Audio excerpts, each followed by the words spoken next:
Assalamualaikum warahmatullahi ta'ala wabarakatuh kanyo kataan makalasahan.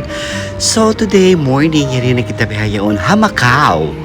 So makalasahan ko ipakita ko sab kayo in bilik ko rin di ilang ta Macau pag biadiin kalingkat ibang biadiin kalano in bilid kestehan ko hotel dahil di hahula nila ini.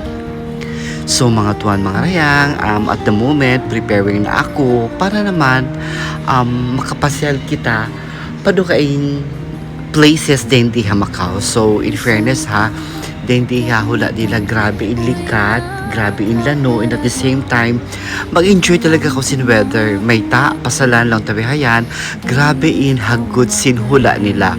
What more na siguro bang December no, sobra. So in fairness makalasahan habihayaon, ready na ako para maligo.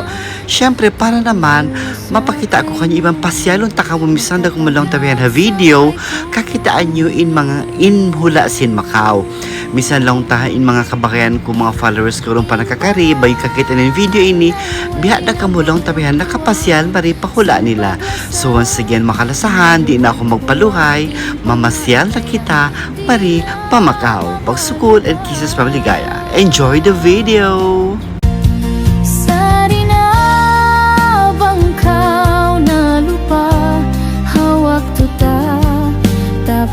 Yari paha atay ilasa ku kay mo di mapinda.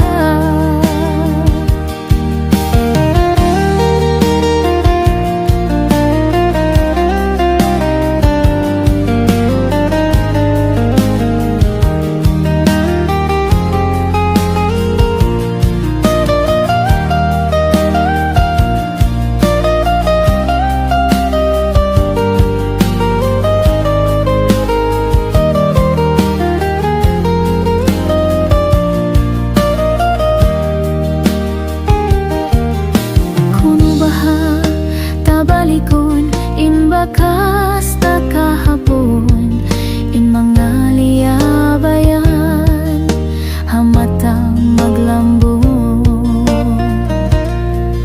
iniyatsin pangatayan magbalik takaw tuwan tandala sa kay mo nagtatagat sampay kuno